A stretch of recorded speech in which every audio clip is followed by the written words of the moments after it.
Makasinati gihapon kita o Sir Liz o init nga panahon. Alang sa dugang weather update, aniya si Romeo Aguirre, ang weather specialist sa Pag-asa Visayas. Maayong hapon, mao kini ato ang latest nga weather update para karong adlaw. Wala gihapon kitay gi-monitor nga dawtang panahon sulod man o gawas sa Philippine Area of Responsibility. Apan ang hanging amihan mibalik pagpasulabi diri sa extreme northern Luzon. Samtang easterlies maoy nagapasulabi diri sa Kabisayaan ug sa Mindanao. Ug para sa ato ang forecast para sa masunod nga 24 oras, ang Metro Cebu lakip na gyud ang kinatibuk-ang bahin sa Visayas, padayong makasinati sa alimuot ug init nga panahon. Inubanan lang sa mga panagsang pagkamapanganuron apan ubos gihapon kayo ang tsansa sa bisan unsang mga pag-ulan. Samtang para sa ato ang sitwasyon sa hangin ug kadagatan, ang kinatibuk-ang Kabisayaan makasinati sa hinay ngadto sa kasarangan nga hangin gikan sa mihanang silangan ug ang kadagatan malinawon ngadto ra sa kasarangan ang mga pagbalud. Samtang sa kadagatan dunay pagtaob alas 12:03 karong tungang gabii sa gitas-on nga 1.3 metro ug maamhunas alas 6:40 sa buntag sa gimub-on nga negatibo 0.1 metro. Laing pagtaob ugma alas 12:38 sa udto sa gitas-on nga 1 ka metro. Samtang para sa ato ang sukod sa temperatura, diri sa Central Visayas, ato ang minimum temperature gikan sa 24 ngadto sa 25 degrees centigrado, samtang ato ang maximum temperature anaa sa 31 ngadto sa 32 degrees Celsius.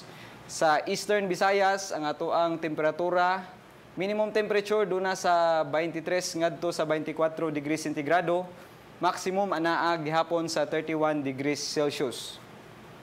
Samtang ato ang adlaw mo silang ugma alas 5:55 sa buntag. Kahibaw ba ka? Unsa kining relative humidity? Ang humidity mao ang gidaghanon sa water vapor nga anaa sa hangin o atmosphere. Ang tubig dunay tulo ka estado o phases. Ang tubig sa normal nga temperature, liquid. Kung atong ibutang sa freezer, mahimo kining solid o ice. Samtang kung magpabukal ta og tubig unya muhubas, ang katong nihubas nga tubig mao kini ang water vapor. So diri sa Pag-asa, ato gihapon ning patan-awon o lantawon kung unsa ang gidaghanon sa water vapor nga naa sa hangin. Pero para sa mas dali nga kalkulasyon, atong gigamit kining relative humidity o ang gidaghanon sa water vapor nga anaa sa giobserbaran nga hangin kung atong itandi sa hangin nga puno o tantan o dasok na sa water vapor.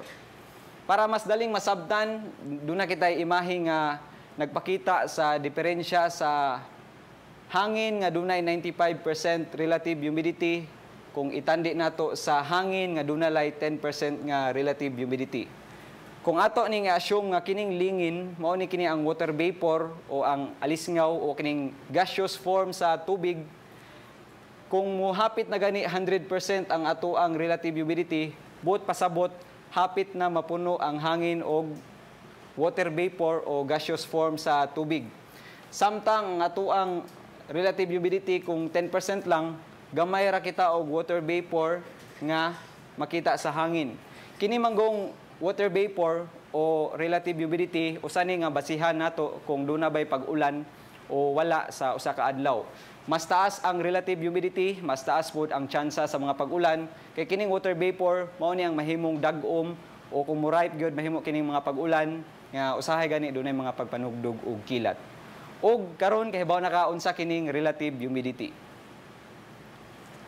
Og para sa to ang dugang mga update, bisitaha lang gihapon amo ang website bagong.pagasa.dost.gov.ph.